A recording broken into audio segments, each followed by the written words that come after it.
When you launch Band in the Box for the first time, you'll get a default song that loads that looks something like this. In this video, I want to break down the main screen that we're looking at here into its 6 main areas. Now, first area is the status bar at the top. Now, at the very top, we have the path name for what's currently loaded, and it shows the running status. For example, if I double-click this and start playing the song, you'll see it's showing what bar it's at over here as it's going. I just hit the space bar to stop. So that shows the running status, and if there's any changes made, you'll see a little asterisk next to the name indicating that it's been modified. Now, this top status bar area includes the menu bar with all of these drop-down menus that we expect to see in Windows applications that show various functions. Now, as well, we have all the instrumental parts in this area over here. And these are where we assign the instruments and the sounds, and we can right-click or either long-click on each one to get a drop-down menu with various functions related to each instrument. Now, among the main instruments that you see here, we also have melody, and that's where we record our own MIDI melody, or we can use it as an additional sequencer track. We have a soloist track, which we use for the automatically generated Band-in-a-Box soloists, or, again, we can use it for an additional sequencer track. The through track is used for playing along with outboard MIDI gear. We have an audio track, and that's used for using a recorded vocal or instrumental part that we can either record or import. And we have master over here, and the settings here apply to all the tracks together. Now, one thing that's new here is we have automatic track labels. This is new in 2015 version. Like, for example, instead of saying brass here, it says French horn, and that's mirrored in the mixer section over here. Now, we have various colors for these track labels, and they indicate different things. When a part is white, it indicates that it's empty and not in use, like the melody and soloist and through, for example. Yellow, like these, indicate a MIDI track. Blue indicates a super MIDI track, and there's no blue ones loaded in right now. Green indicates a real track, and if it's underlined, that means it also has a real chart notation score display. We have orange for audio performances, and again, there's nothing in here right now, and red indicates when a track is muted. So for example, if I right-click on the guitar track and mute it, you'll see it's shaded red, and if I solo it, all the others are shaded red. And I'll just uncheck that, and they're all back to normal. Now we have the main toolbar, which is next, and this shows buttons for direct access to all the main features over here, and file management features like calling up a new song, saving, save as, importing MIDI or WAV files, preferences, etc. That's the toolbar. We can hold the mouse over each one of these and we'll get a little info tag flyover menu that gives information like that about what each function does.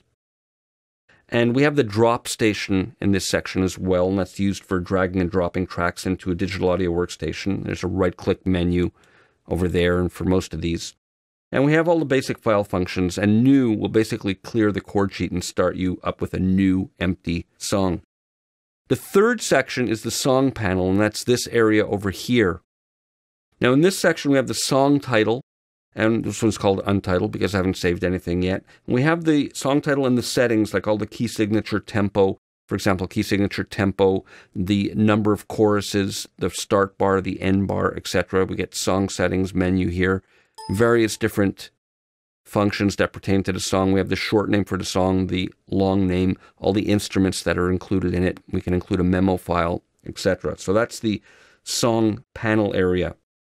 Now we have the functions toolbar below that, this area over here, and there's 4 different groups of buttons. We have all the transport controls over here, and then we have the different views over here. Right now we're viewing the chord sheet, but we can view, let's say, notation view, a piano roll view, guitar tablature, etc. Close that, and all different kinds of views, and I'll go back to chord sheet, and that's sort of the default view. We have different tracks over here that we can access, and different tools over here. So those are the function toolbars.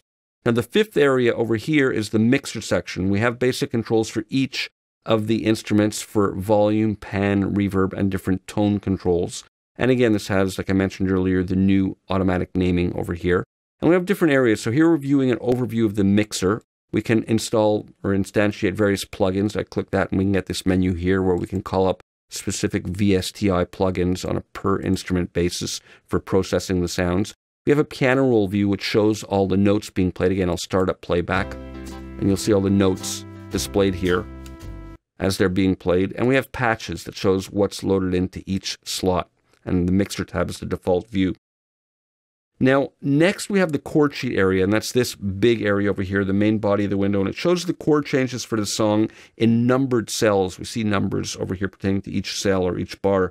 And we have part markers. For example, it says 1A or 33A, and that's where we switch sub-styles. So, for example, if this is a swing style, we can have a sub-style coming in based on a part marker that we create. And we'll look at all this in more detail. We can use Control-T as a shortcut if we want to view this full screen like that. Control-T will bring it back. Now, there are various ways to customize the display of this main screen, and we can start with the chord sheet. We get to the Preferences from under the Options menu, Preferences or Control-E, or we can just hit the Preferences button right here and bring them up. So when I hit Display here, these are chord sheet preferences. We can customize the font over here and the size. We can customize the number of rows that are used. We can have a new line whenever there's a part marker. We enable that. And other various settings. We can transpose based on different instruments that are transposed to different keys. We can transpose there and customize it that way. Now, once we're in the preferences, we can also customize the colors of various parts of the display. So, for example, if I go to colors here, and for example, the chord area, the chord sheet, we can choose different color schemes. And you see it changed underneath here as I'm doing that. We can also even choose custom colors like that. So there's lots of ways to customize the different areas of the main screen. I'm going to go back to default for now. Let me click cancel. And we can also customize the text hints that pop up. And we can do that over here. We can show text hints for dialog boxes, comprehensive hints, flash tips, etc. All different ways. You'll see little yellow and green pop-up boxes. So we can customize it in many ways. That's a little overview of the 6 main areas of the main screen. We're going to look at all of them in more detail as we go through these videos. And I'll see you for more in a couple of minutes.